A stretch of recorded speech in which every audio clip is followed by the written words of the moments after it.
good afternoon. We'll call this meeting to order.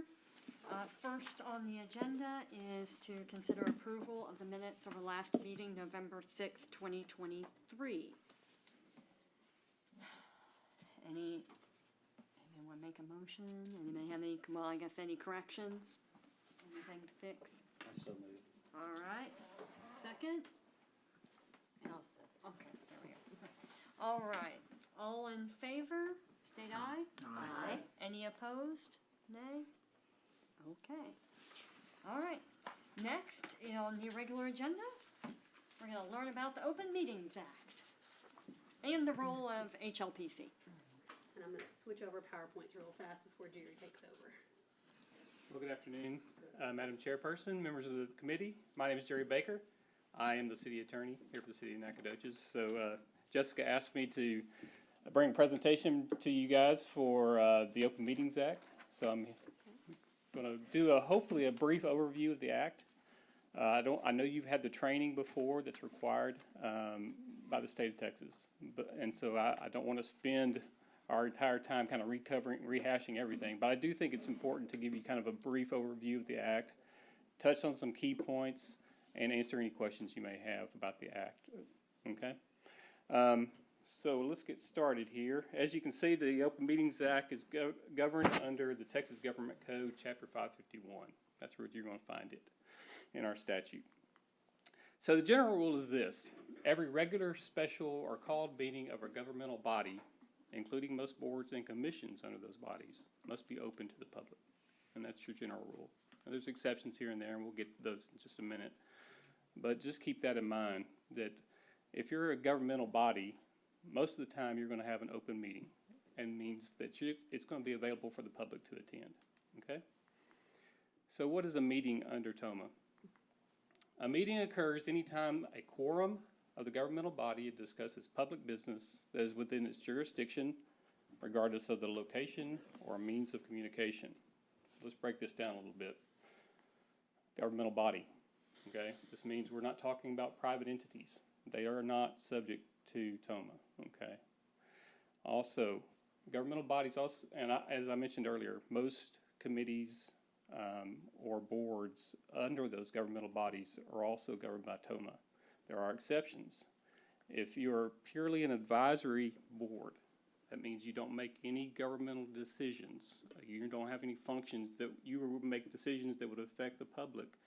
You're just making recommendations to another governmental body. Then you're not governed by TOMA. You're not required to meet the requirements under the Act. Does that make sense? Okay.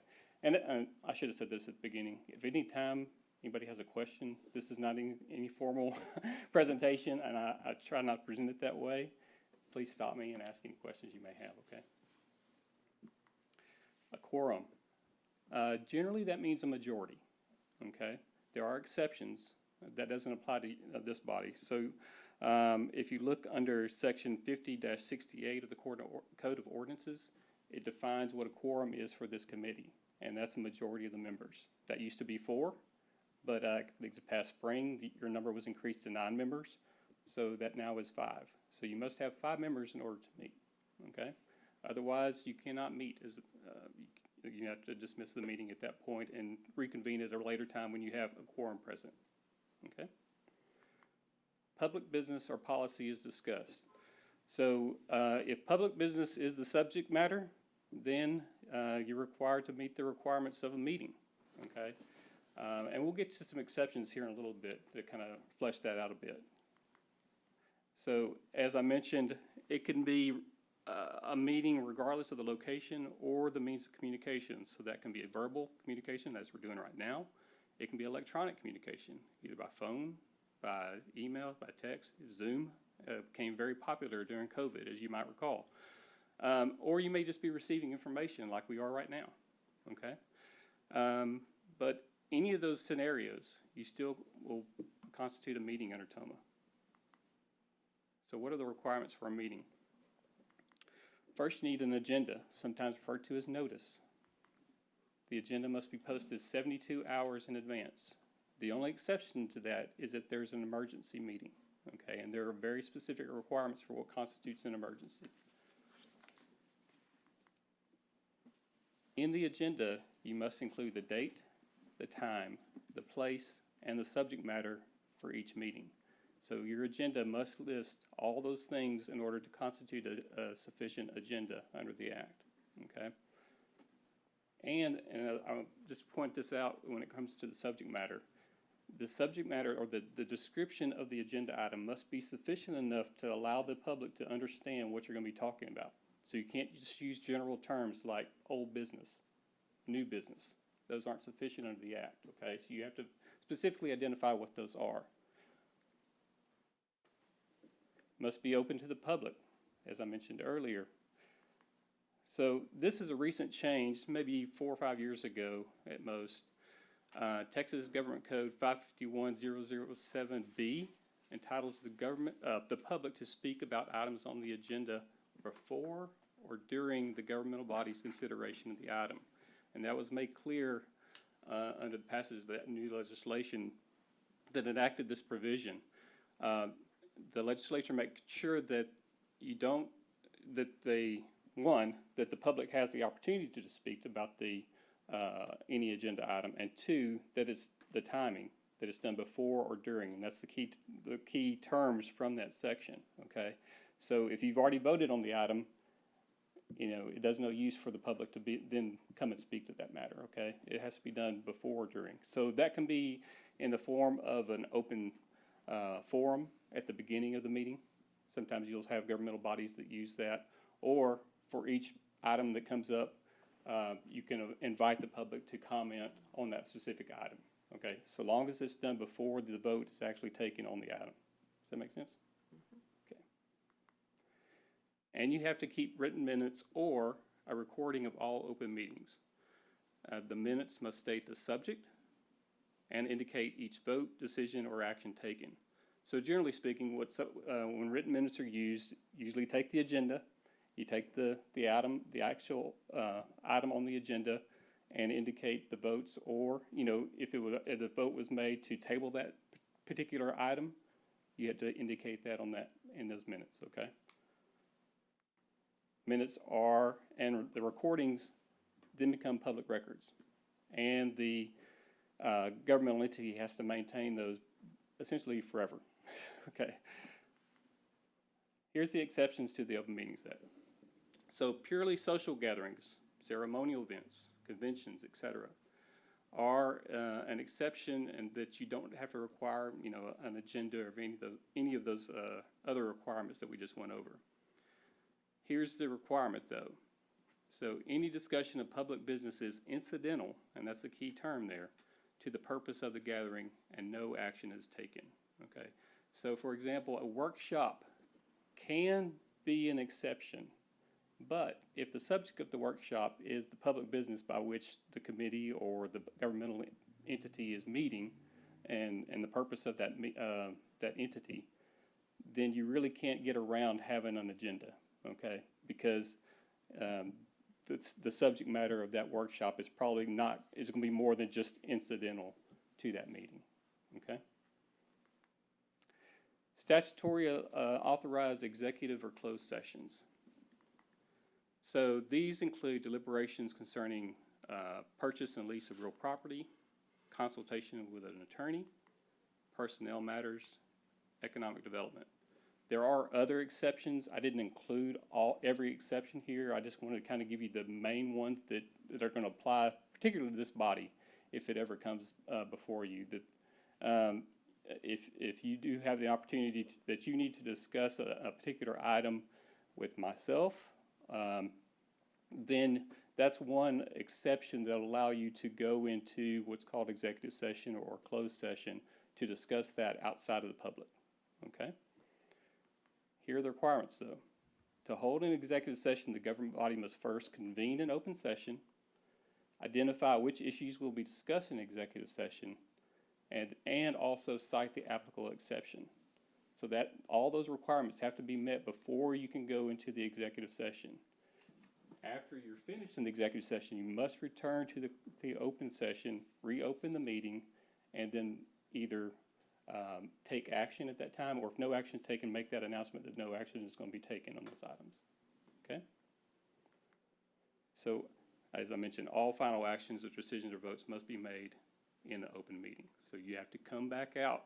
You can't just leave at that point and dismiss the meeting before coming back out to the open meeting. Okay, everybody's favorite subject when it comes to Open Meetings Act, violations. So any action taken in violation of TOMA is voidable. And I want to focus on that word there, because some people assume that it's just void automatically, and that's not the case. It's not automatically void if you violate TOMA, but it's voidable, which means that if a lawsuit is filed, let me go back. If a lawsuit is filed against the entity for whatever reason, there's an allegation that you violated TOMA, the court can void that at that time, but it also can say, no, there's no violation here, so the action stands, okay? So it's not automatically void, it's voidable. So just make sure you understand that distinction there. So there are also criminal penalties under TOMA, okay? And those may include the imposition of fines up to $2,000 and incarceration up to 6 months. And that's for a Class B misdemeanor, okay? Most violations under the Act are a Class C misdemeanor, but there is one exception, and I'll point that out in a minute. But so Class C fines up to $500, no incarceration. But Class B misdemeanors will have that additional imposition of possibility of incarceration, okay? So there are 4 criminal provisions under TOMA. One is calling or participating in an impermissible closed meeting or executive session. Okay. One is participating in an executive session without a certified agenda or recording. So just as you would in an open session have to maintain minutes or a recording, you also have to do so in a closed session as well. The only exception to that is consultation with legal counsel. You're not required to record that consultation or maintain minutes during that, because those are privileged communications, okay? Every other exception that you go to closed session under, you do have to keep a certified agenda, okay? And also the one of the differences there is the certified agenda or recording in a closed session only has to be maintained for 2 years, unlike in an open session where it has to be maintained basically indefinitely. Disclosing an executive session, certified agenda, or recording to a member of the public. And this is the one that hits you if you do violate this provision under TOMA. This is the one that goes up to Class B misdemeanor, okay? So if you take a certified agenda or recording and disclose that to the paper, that's a Class B misdemeanor right there. The fun one, engaging in prohibited series of communications. This used to be called a walking quorum, okay? And it's sometimes still referred to as that. Under the old rule, a walking quorum was defined as knowingly conspiring to circumvent TOMA by meeting in numbers less than a quorum for a purpose of secret deliberations in violations of the Act, okay? And that was the way it used to be defined until a couple years ago when the Texas Court of Criminal Appeals ruled that that definition was what they said unconstitutionally vague, okay? And that was State versus Doyle was the decision. So the legislature in their wisdom redefined this, okay? And I'll go through I'm going to break down the definition for you so it's a little bit easier to see. So the first element is a member of the governmental body must knowingly engage in at least one communication among a series of communications that each occur outside of a meeting among fewer than a quorum of members, but the member knew at the time of the initial communication that the series of communications involved or would involve a quorum. Clear as mud, right? Glad the legislature cleared that up for us. So what you can see, though, is particularly with email chains, text chains, those kind of things, anything that potentially could have a series of communications you just want to be cautious of, okay? So just keep that in mind. The definition is, as you can see, clear as mud, as I mentioned, so you just want to steer clear of that as much as possible. If you're going to discuss public meetings, try not to do so in an email chain. Try not to do so in a text thread, okay? Just to, not even get close to that trap, okay? So here's what to watch out for. Unposted exchanges of information. So as I mentioned in your agenda, you're supposed to identify any item that you're going to discuss at a meeting. So if you invite the public to speak, for example, if you have a open forum at the beginning of your meeting in order to meet that requirement for the public to communicate with this body, a member of the public can come and talk about pretty much anything. Okay, they're not required per se to talk about what's on the agenda. However, if they do mention something that's not on the agenda, you're not allowed or permitted to discuss that with them. Okay, if it's not listed on the agenda, you can't discuss that. You can say thank you for your comments. If you would like to, you could put that on a future agenda, but you can't go into that matter if it's not listed on the agenda. Okay? So just be careful of anything that's not on the agenda itself. If it's not specifically set forth on the agenda, you don't discuss it at that meeting. Okay? Electronic meetings, and that's quotes there. That could include what we talked about with a series of communication tech, that could fall under that walking quorum type situation. It could also involve, somebody that may phone in. Like one of you can't be at the meeting. You got 5 people here, so you have a quorum, and you might have somebody calling in or something that's participating in the meeting.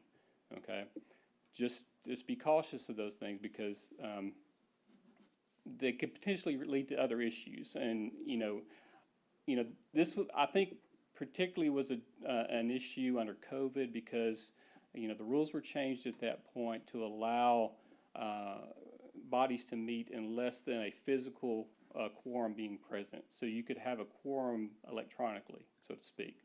The rules have gone back to the old rules now. Okay, so you have to have a quorum physically present now in order to meet.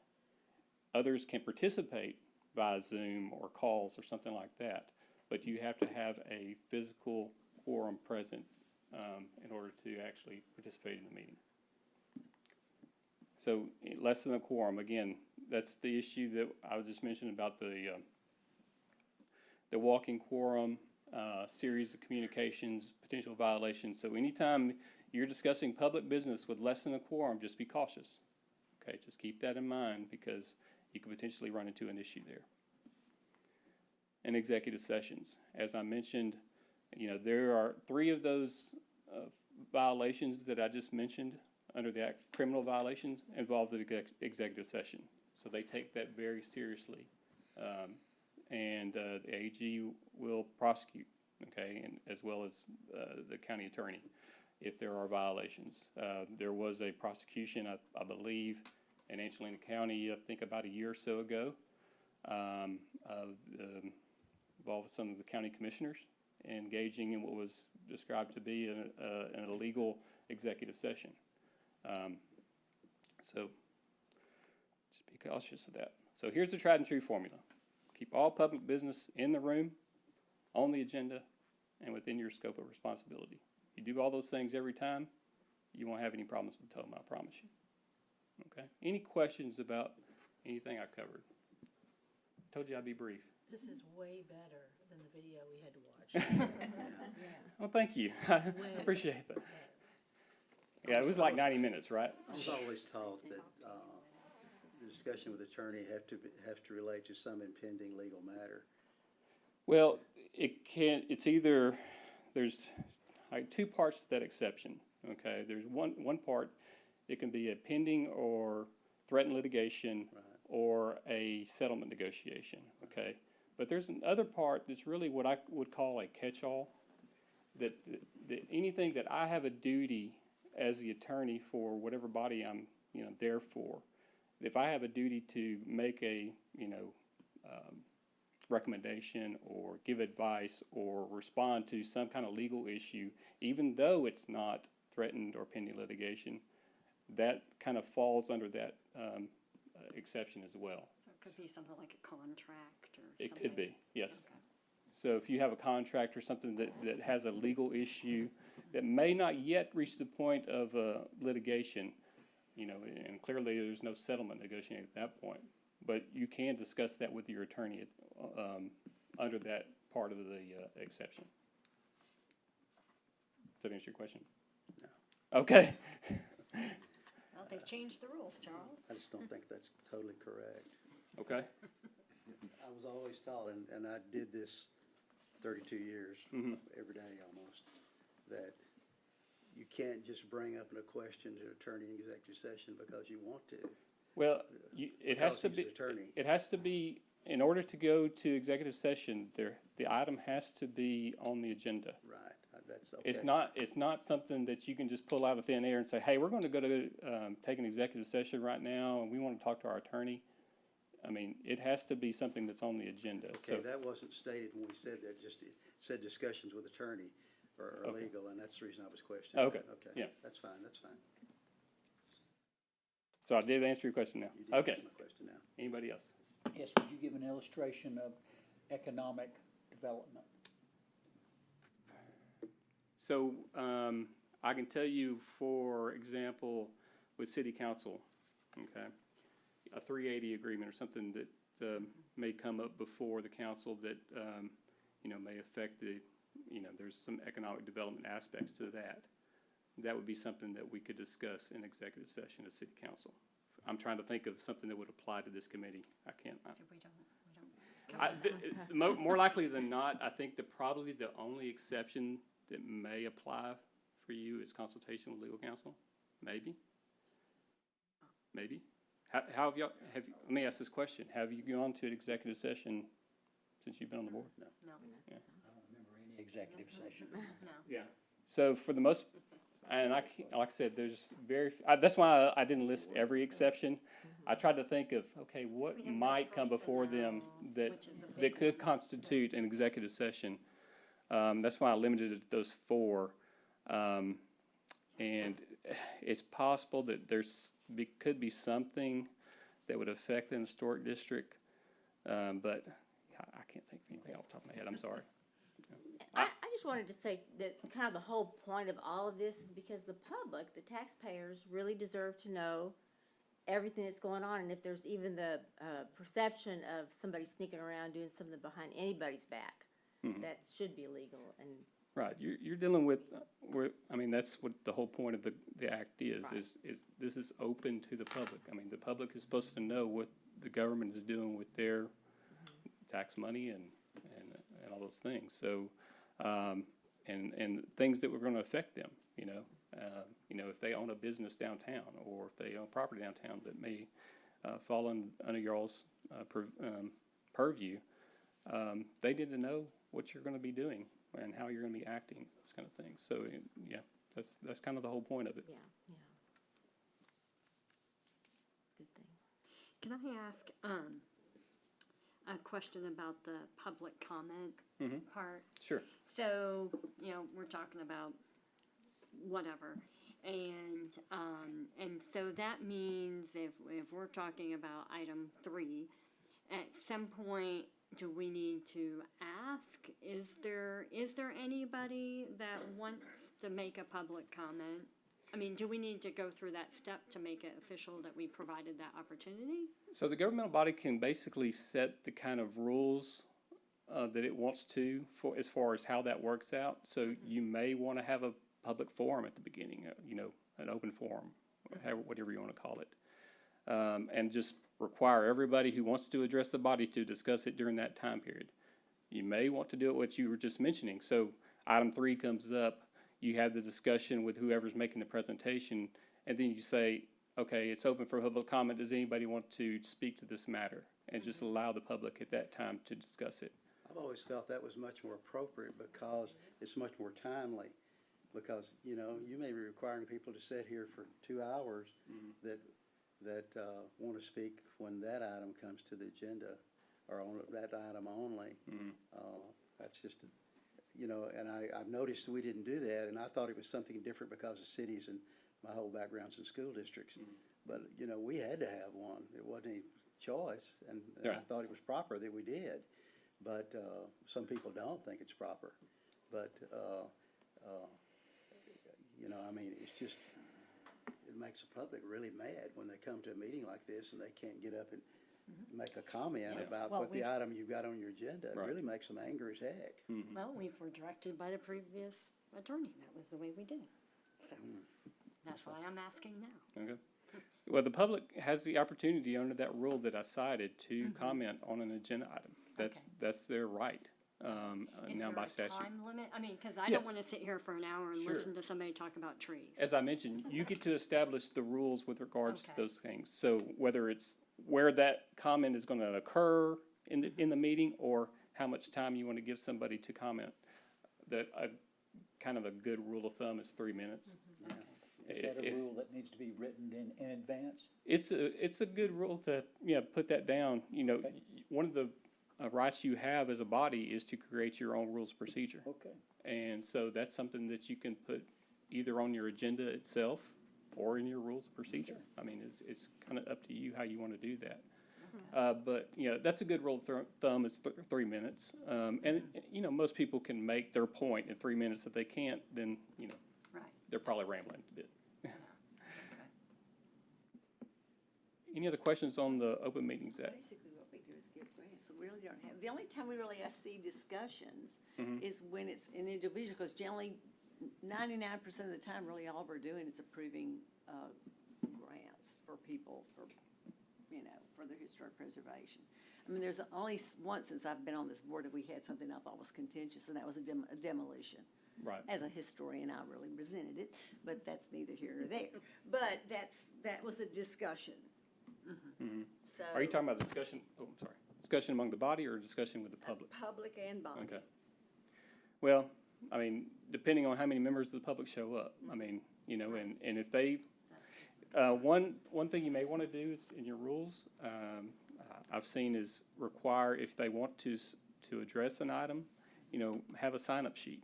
Say, hey, I'm going to address item 3, and so you'll kind of know and have some kind of advance notice of, we're going to have 5 people address this particular item, or we're going to have 0, and so I would still go ask the question in case somebody, Right. It came up and somebody's like, oh, I need to address that, then they can have that opportunity. But at least you'll have some idea of how many people may I address a think it's particular really item. normal too, to expect if you have 100 people show up, that you can ask them to appoint 15 spokesmen or whatever, so that it Right. doesn't go 5 hours. Yeah. I mean, Well, and there's- that's gonna be a real exception, but it will happen someday. It may, yeah. I won't say it never would. And particularly with regards to whatever item you're discussing. So it's very contentious or something like that, you're gonna have a lot more people show up. It says here, it says members of the public who wish to submit comments on a listed agenda item must contact Jessica or calling and providing their name, telephone number, and relevant agenda item, and that all requests to make comments must be received by 5 p.m. This says Monday for a Wednesday meeting, so let's do it. So that's already on here, I don't think you need to do that, though. I mean, it's but gonna make people mad. That we can they change didn't know that. they didn't know they were supposed to go down to City Hall? No, that's not a good idea. It's up to this body how it wants to do that. I mean, so if you want to change that, We can change that. you can make that change. You can establish your own rules of procedures, like I mentioned, include that in there, or like I said, include or create a sign-up sheet that will have instructions on those kind of things. You may want to allow them. That way, when they come, they're here and they know they can sign up. It's really up to you. I mean, you're given that option under the act. So the Okay. legislature is not telling you you have to give somebody 5 minutes every time they speak, okay? So they give you that kind of discretion. They just said you have to give them the opportunity to speak. Okay, if they now, want. so we could make our own rules. So we would have to put that on a future agenda Correct, to address rules for public comment. correct. Is that what you're saying? Yes. Okay. And this So we body can would have adopt, public comment on- look at those rules and adopt them. That's right. Right. right on. We need to, okay, good. Okay. Any other questions about the Open Meetings Act before I go on? So, Of course, we're here for the Historic Landmark Preservation Committee meeting. You are, give your powers and duties under sections, and I guess that you were created under section 50.61 through 50.68 of the Code of Ordinances.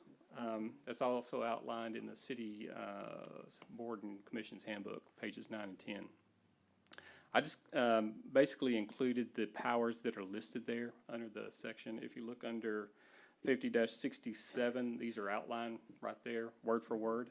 They're also outlined word for word in the handbook, in those pages that I mentioned. So some of the powers that you have as a committee are to make staff recommendations, employment of staff and professional consultants, to prepare your own rules of procedure, as we've already discussed, okay? Adopt a criteria for designation of historical, architectural, and cultural landmarks. Conduct surveys and maintain an inventory of those historical and architectural and cultural landmarks. Recommend designation of resources of landmarks in historical districts. Confer recognition upon owners of landmarks within those districts. Increase public awareness of the value of historic, cultural, or architectural preservation. Public education programs. Prepare rules, procedures, create subcommittees, and maintain minutes recording all actions. So again, you can create your own subcommittees of this committee. You now have 9 members, so sometimes it's going to be, my recommendation, it might be easier to create a subcommittee within this committee of 9 to do certain tasks and then report back to the big committee. Does that make sense? Okay. Make recommendation to the city government concerning the use of state, federal, and private funds to promote these things. Approve or disapprove applications for certificate of appropriateness. And this one I want to pause on. So when you're talking about something like a COA or a demolition or anything of that nature, my recommendation is that you don't use any subjective criteria. It is subjective in nature, and they're set out in the ordinance themselves. So for a COA, the criteria is set forth in 50-157, and it lists those A, B, C, D, E, all the way to K. And they give you that criteria there for a reason. That's the criteria you're supposed to and should use. And it's important because anyone who comes before the committee should expect the same type of treatment, irrespective of who they are, what their location is, what their, construction, the construction of their building may be. And they would expect to look at those rules under our ordinances and expect this committee to apply those rules when they're making that determination, okay? So, it may be a case where you don't like the style of that building, or you don't like the actual person who's making the application. You gotta eliminate those things. Take the subjective issues out of your decision making and rely on those criteria that are set forth in your ordinance, because you want those to be objective in nature, not arbitrary. Because when it's arbitrary, it's more likely to be overturned on any kind of appeal. If somebody doesn't like your decision, they have that opportunity to appeal up to the city council and maybe beyond that. And it may involve even litigation if they want to push it that far, okay? So the more that you are objective, relying on your rules that you set forth, whether it's internally or the rules that the council has set forth for you in the ordinance itself, when you're making these kind of determinations, the more likely that those are going to be upheld on any kind of litigation or anything of that nature. Does that make sense? Okay. Prepare and submit annual reports to the city council and design guidelines. Propose preservation incentive programs for landmarks or districts.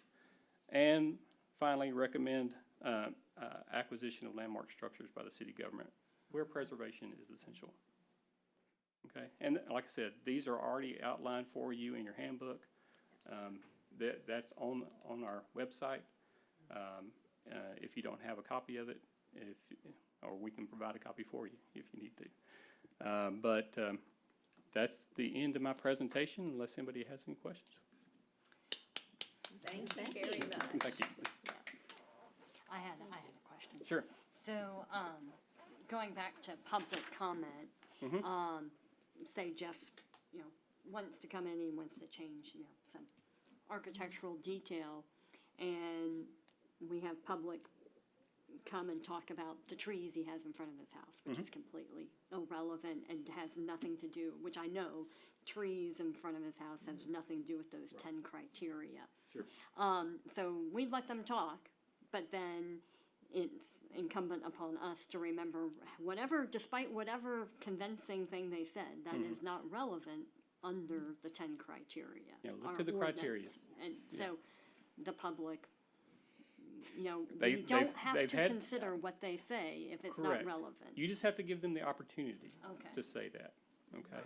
You don't have to take what they say as gospel, Right, okay. okay? I had a question for Sure. Jessica. If we changed it from what you have here to proposed this way and have public either, coming in or writing down, I want to look at, how does that affect you? Let me turn this thing on so you can record me too. As far as how it affects our staff, it really doesn't. It just affects how we write the agenda, whether we put public forum at the beginning, and then some of it's just us getting used to as a board, okay, we need to open for public comment after I present. Because it's similar to what we do with city council, where our staff members present to council, and then we say we're happy to answer questions after public comment. So all we would need to do is on a future agenda, bring it to y'all to establish those rules and procedures. We all agree and vote on it. I saw in the criteria that has to go to city council, I believe, to approve. And then after that, we just start writing our agendas like that, and we all just get in the habit of following those rules and procedures. So on the staff end, it doesn't affect us either way. It is gonna make the chair's job a little more difficult, because she's gonna have to explain those ordinances and things Yep. to people, which, you don't have to do that preparation now, but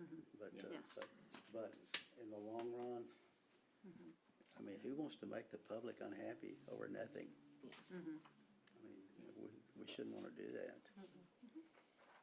Who can put something, how does something get on the agenda? Yeah, how do we do that? Well, there could be a couple ways, okay? You can do that at a meeting like today. If you know there's, like, for example, someone comes and makes a comment and makes up a good point that you think, oh, we need to address that. But you can't talk about it at that meeting. You can agree at that point you can actually make a motion can be made and seconded to put that on a future agenda. The chair, if there's a matter that you know that needs to be on there, contact the chair, contact Jessica. Let them know that item needs to be put on the agenda or a future meeting, and we can do it that way. I mean, so there's a number of ways to do that, but just be sure, remember the 72-hour rule, okay? So if you're going to have something on the agenda, you have to have that agenda posted 72 hours before the meeting. So get that item to whoever, either the chair or Jessica or whoever it may be, so that item can be put on the agenda timely, okay? Because otherwise you can't hear that matter. Yeah, so if Judy said, oh, we haven't given out the preservation award, we need to remember to do that next month. Right. Be sure to put it on the agenda. Right. Yeah. Rather than us discussing it. Correct. So like, would we have to make a motion to put on the agenda for next week discussing the public comment procedures? For next week? I mean, Or next month. Next month. A future meeting. Well, I mean, you can, We just do that. well, it may be a good idea just to put an agenda item on the next meeting to discuss any rules procedure that you want to adopt. Okay. But in some cases, the staff may want more than a month to put some information together, so Maybe so. we shouldn't expect that just because we say it, that it could be ready by then. That's correct. On some items, they're gonna need more time. And that's I the think we just need to communication, work together with them and decide what works best. and, the communication between the chair and Jessica and vice versa is gonna be important in that regard. And like I said, you have the ability to set up a subcommittee. So if you want to establish a subcommittee to work on the rules procedure, establish that, at a future meeting. create, you know, whoever you want to designate, just make sure it's not a quorum, okay? And less than a quorum, and then create that, then that subcommittee can then present that at the next meeting. But it would need to be on the agenda. It would need to be on the agenda, correct? Well, so we don't have them too complicated. Okay. Okay. Any other questions? All right. Thank you for having me. Thank you Thank so you much. very much. Very helpful.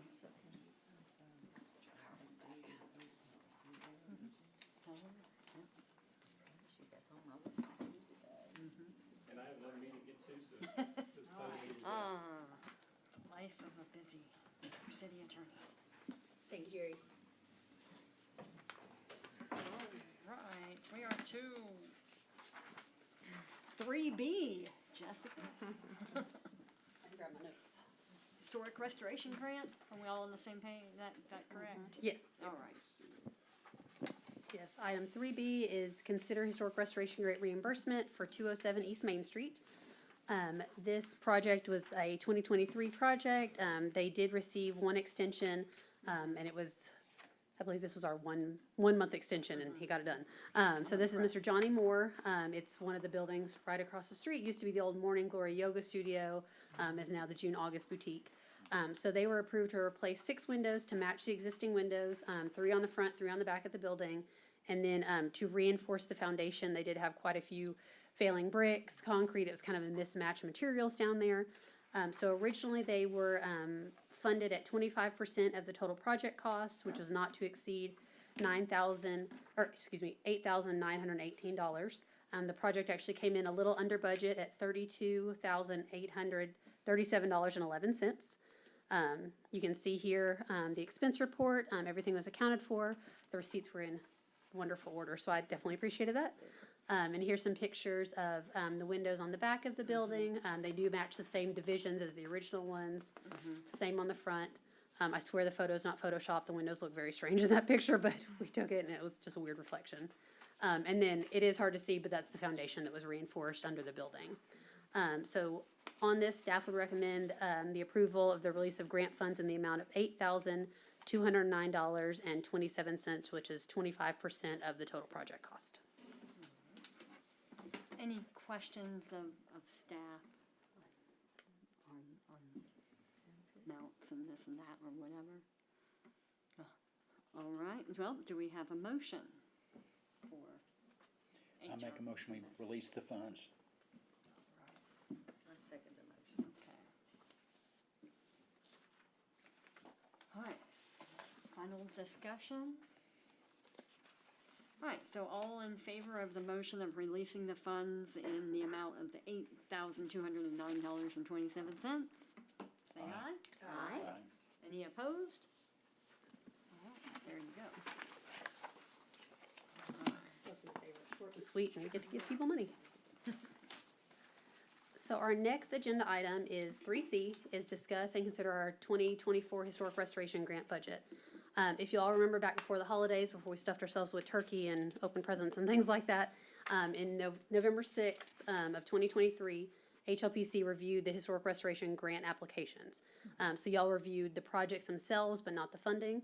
At the time, we were very short-staffed in finance. Unfortunately, that has not changed. We actually lost more people in finance, and we were doing year-end rollovers, and so the funding amount wasn't definite yet and actually wasn't in that line item yet. So we asked HLPC to approve the projects and then come back at a later time to look at the funding. So that's what I brought for you here today. There are 2 different options that staff has prepared. Of course, if HLPC decides y'all don't like either one of these options, we can go back to the drawing board. These were my 2 best estimates of what would work either percentage-wise or within our dollar amount, and we're still similar to how we've awarded these grants in the past. So option A, you'll remember there are 17 applications. I went back and looked, and there's only one other year we've had the same number of applications, and actually 3 of them pulled their applications before funding was awarded. So this is the largest amount of people we've ever had apply. We did get confirmation from our finance department that we have $25,000 to give this year. It's what's considered the minimum amount. We get 25,000 quote-unquote new dollars every year that balances or rolls into whatever is left over. It's a good thing. All of our other projects have been completed. People have been using their money. We haven't had a lot of grants that people have decided not to do their projects, but that also doesn't give us extra money to add into the pot for this year. So we were trying to divide 17 projects into $25,000. It was very complicated math. So the two options I have, option A would be that each project would receive an equal percentage of the $25,000. And that is a percentage based on their total project estimate. So you'll see here, as an example, our first one, HRG 2024-001, the 4.95%, and it's not exactly 4.95. Each one's a little different. It's 4.95632, something like that. But they would receive 4.95% of the $52,205 project estimate. So essentially, you're giving them a percentage of their overall project. It worked out to where everybody gets 4.95%, and that uses all of the $25,000. This is very similar to how we typically do these grant awards. The only thing that's different is that we don't have their project score in here. The other thing that threw off this year is that we typically score it with the scoring criteria you all approve. Typically, the higher your grant score is, the higher of a percentage you get. There was a few projects in here, Mr. White, for example, his project on East Main, you can see the estimate is $206,000 for the estimate. His project score is also a 35, which is probably, or 33, which I believe is one of the highest we've ever seen. If we made the grant score correlate with the percentage and then award it, he would get every dime of the $25,000 and nobody else gets anything. So in this option A, it's essentially still giving a percentage of their project estimate. It's just throwing away the grant score and just basing it on the amount and price of work they're doing. So everybody would get 4.95% for a Cliff Note version. Option B, excuse me, would be everybody gets an equal dollar amount. That equals out to $1,470.59. It doesn't take into account their project estimate or anything like that, and then the percentages are a little bit all over the board. So essentially, anybody that applies gets that same dollar amount. The only hiccup we have there is you'll see there's two percentages highlighted. In our historic restoration grant application, it says that you cannot receive over 50% of your project estimate. So we would have to take these two percentages, knock them down to 50%, just so we stay in accordance with what we've set out. And then I think we would have $941 left over for next year that we just wouldn't allocate. So this one is fair as far as everybody gets the exact same dollar amount, but is a little bit further away from what we typically do. So those are the options we presented, option A, B, and then of course B with the adjustment that would show knocking those two items down to 50%. And that's with the adjustment. That would show, I think, for one of them, if we had to knock it down, it would take $670 off their awarded grant, and the other one, it would take $270 off. And I'm happy to answer any questions you have, let y'all discuss it, and then whichever one of these budgets you approve, if you approve either one of them, then gets taken to city council. They do the final approval, and we let the applicants know how much their grant amount is. So, and I'm happy to answer any questions you have. All right. Questions for Jessica? So is option A, but with a scoring component to it, what we've been using Yes. past year? Okay. Yes, so typically, we would take all of these projects with that scoring criteria that looks at, is it a commercial or residential? Is it a recorded Texas historic landmark? How old the building is, things like that. We score that, and then, just for an example, and I'm making up these numbers, if you score a 25 on your scoring criteria, you would get 25 to 30% of your total project cost. So this is pretty similar. We just didn't use the grant scoring because it's more subjective, and there was no way to do it with some of these high dollar projects in here that also were high dollar but also very high scoring because those buildings are very old, need a lot of work, have been vacant. So option A is most similar to what we typically do, just without the score in there. It looks just at the percentage of the project estimate. I'm kind of not directly on that, but just looking at the numbers on these projects, even if we discount 401 East Main Street, which is the big whale out of this, is this a larger amount of money being, you know, project estimates than we've had in the past? Because this seems like overall a lot more project money going on, not necessarily, you know, does that make sense? Like $500,000 worth of projects, but even if you take out Main Street, 401 East Main, we're still looking at $300,000 worth of projects. Yes, we've seen tracking upwards, and I looked back, and probably over the last 3 years, some of it's inflation, because everything's more expensive. But also we have people that are biting off very big projects, which is good. We used to have people that are like, I'm just painting my house, it's $5,000, I want a percentage. We do have people that are brave enough to take on these big restoration projects now, which is wonderful, but it's, you know, these are $200,000 projects, or they're doing windows and paint and rotten wood, and they've got a contractor on board that can do it all in one fell swoop, and they're doing it all at once. We have seen people in the past that have done bigger projects, and they do windows this year, painting the next year, things like that, when they have the ability to, you know, kind of do it out over multiple years, or if that's the only way they can fund it, they've done it in the past. But this has definitely been tracking upwards in the past 3 years. Okay.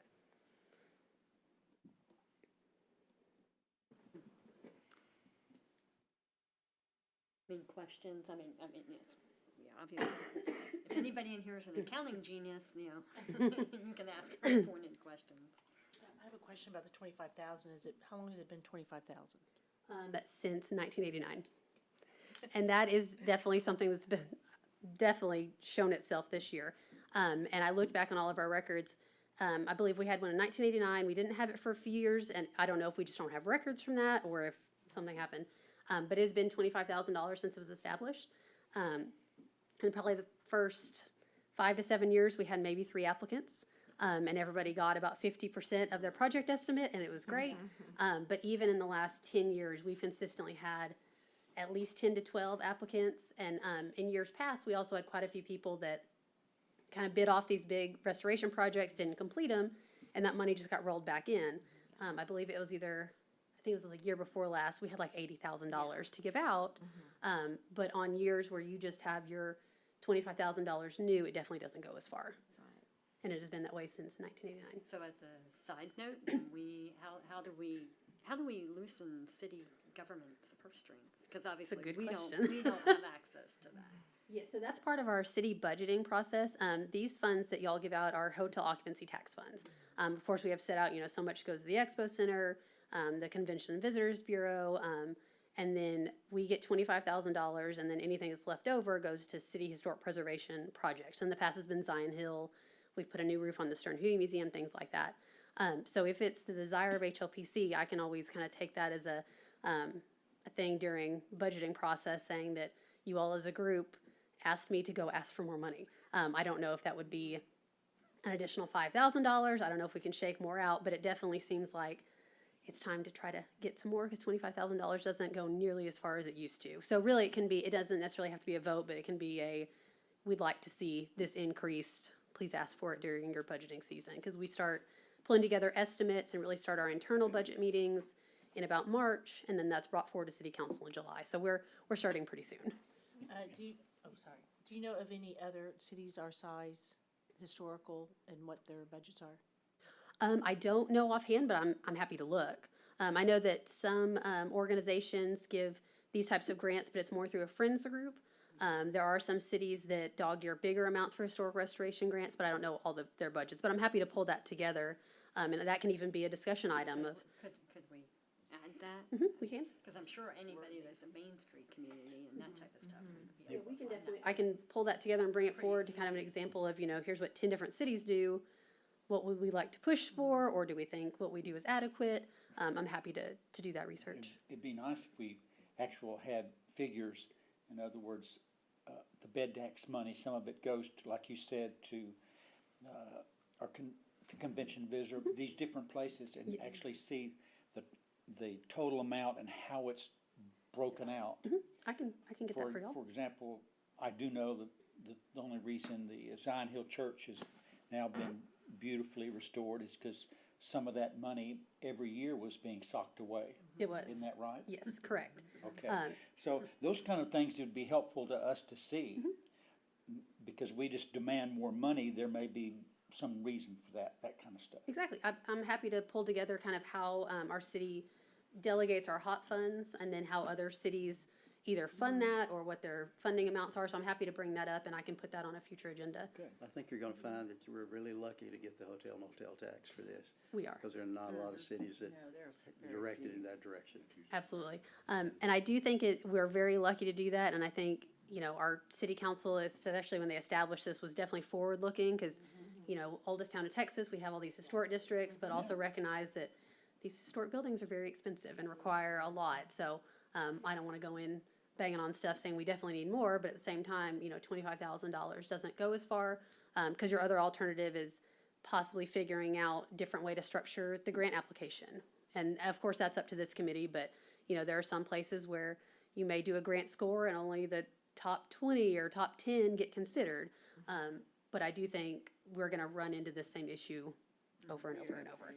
But I'm happy to bring that to this committee to consider and discuss. Are you the one that finds the grants and applies for them, or is that someone else's job, or, As far as these grants? I mean, just outside grants to help fund? Yes, so with the hot funds right now, it's just we collect those tax dollars and then the city council's established, you know, you get $25,000 to do this grant. If we wanted additional grant funds added to this, it would just be us asking for a bigger piece of the hotel occupancy tax Okay, funds. but I meant outside of City of Nacogdoches. There's not any. Yeah, so city staff can go and apply for them if we find any. Typically, those are grants that will go towards a project specifically at, you know, the Zion Hill Church. I know we will be going after grants trying to fund additional exhibits and things like that.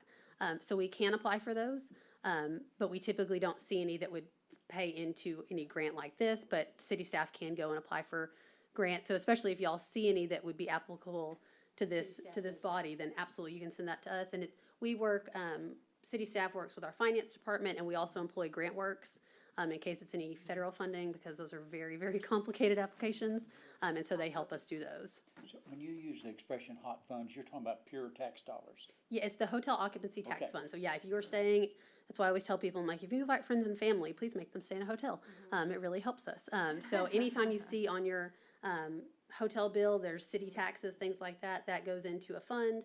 And then our city council has determined who all gets what pieces. And it's a little convoluted. I can bring that back to y'all because it's, you know, some people get a percentage, other people get a flat dollar amount. And then like the Zion Hill Church you mentioned, they got whatever was left after everybody else had their allocations. But I'm happy to kind of line that out and bring that back. Jessica, if you ask for that, the obvious response to you is gonna be, which of these other groups would you like to take that money out of? And they're all yours. A lot of them are, not all of them. There's some that report to other people. Well, you're not gonna take away from the CVB because that's gonna be a fight. And you're not gonna take away from the other groups either. So they're gonna say, well, you've got this pot, how would you like to allocate it? Absolutely, and that is something that we can look at back at historically, you know, like I mentioned to Mr. App, all of the funds that were left over went to Zion Hill. But at the same time, the Zion Hill Church is quote unquote complete. There's always gonna be a need there. But we can look back and see how much of that leftover hot fund was used for other historic sites maintenance and not socked away for a big restoration project. Because we socked away the vast majority of it, but then if the Stern-Hugh Museum needed a roof, we had those funds. So we can look and see how much is normally used for regular maintenance, and then maybe there is $5,000 that's routinely not really spoken for. But that's something I'm gonna have to get with our finance department to look and see what that looks like. You know, what you do does put tax dollars back in the city though. Absolutely. When they, that's the reason I think A is so much better, because without A, there's no incentive for anybody to spend any more money. Absolutely. I mean, you know, why should I spend more when everybody gets the same? Absolutely. I can do $1,000 project and they get the same as if I do 100,000. Absolutely. So I was it's gonna a ask lot it better. because it's so obvious, I'm sorry. No, you go ahead. I have just a quick comment. So I you was go. gonna say, because A just seems like so obviously the best way to do. What are the reasons for B? Is there anything that we're missing that makes B a good option? It's just so you can say you gave the same amount. I'm assuming. That's the only thing. That I gave each of you Okay. one apple. Okay.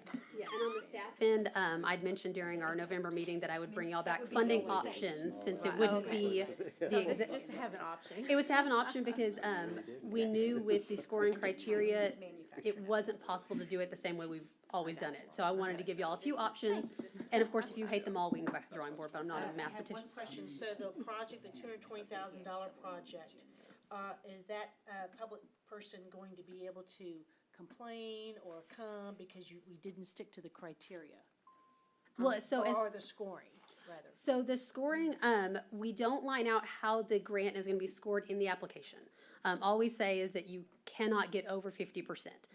So it's typical that HLPC says, the scoring criteria is good, let's use it, but they also, in years past, once we do the scoring criteria, HLPC is not directed, okay, if you get a score of 30, you get 45%. And so that's always been different from year to year. So I don't believe there would be any complaint. With this applicant, it was Mr. Dennis White. I talked to him right before the meeting and kind of explained the two options. Of course, I think we can all guess which one he was in favor of. And he also understood early on, because I communicated with many of the applicants that had questions, that we have the minimum amount of money this year. And so we were trying to find a way to give everybody funding, which is typically how it's done. We don't have anything in our application that says, well, it's only gonna be the top 5 people, so good luck. The expectation is more, if you apply, you will get something. So I think that's what people are gonna rely on. I think they'd be more upset if we said, thank you for applying, but we're actually not gonna fund you. But I did talk to Mr. White, and I don't foresee any issues with that one. I can't speak for him, but he did understand why we were split those two ways. I have one quick question for research. Would it be possible to also find out if 1989, like what inflation is on the $25,000? That would just be a good hard number for today. And also, if you said we have more applicants than we used to, so the grant program's working, it's encouraging people to invest in downtown in the area and build up historical things, and so that's kind of a reason why we could get a little more, because it's working. Absolutely. And when this grant was established in 1989, I'm not going to name which ones yet, but when we established in 1989, we did not have all of the 5 historic districts. We only had a few of them. And so we've actually added historic properties. We've kind of, added to our pot, and we also have many more individually designated. So I believe when we started this, we just had the Sternhuya district and the downtown district. Don't quote me on that. But I know we only had a few of the historic districts, and this grant is open for anybody in the 5 districts and also anybody individually designated. So we've kind of diluted our own pool at this point. So that is another reason that we're seeing so many more applications versus in 1989. You may have only had 20 properties that qualified, and now we have, I think on my list, we have roughly 300 people I mail letters to saying, you're eligible for a grant. It's good. It just ends up with problems like this, which are not bad problems. It's just, Right. I didn't get a history degree to do math, and turns out I did. Yeah. So, would anybody like to make a motion about either option A, which is a percentage of your project, or option B, which is a set amount per project? I move that we approve option A, with each applicant receiving an equal percentage of the $25,000 grant. I second it. Any discussion about that? All right, so in that case, hearing no discussion, would everybody in favor state aye? Aye. Any opposed, state nay. All right, it carries. Thank you. And this will go to our next, not the next city council meeting, because that's next week. But we'll go to the city council meeting afterwards, and then those grant funds, anytime the applicants finish their project throughout the year, they can bring it, and we'll bring those reimbursements to you. Good, good. Fun job of giving away money. And this was just a map of where all the applicants were. Jessica, I'd like to ask that we get on the agenda, that we have a discussion about updating our survey, our historical survey. Victor and Victor is old and out of date. Okay. Probably dead. And just so my notes are complete, will be a further discussion on historic restoration grant funding, including what other cities do, Yes. how hotel occupancy tax funds are done. Probably first off the that will be those policies and procedures that we can bring forward at the February meeting so we can have a discussion, vote on and establish them, and then we'll start knocking out some of these other ones. Yep. Okay. And All what right. $25,000 is today. Yes, ma'am. Yes. Yes, I the make that? inflation, and I'm also gonna look at, 25? there's no telling. All right. In that case, we are adjourned. Thank you very much. We appreciate your time Thank and you all. effort. Thank you. Okay, I will. I do not plan on it for a while.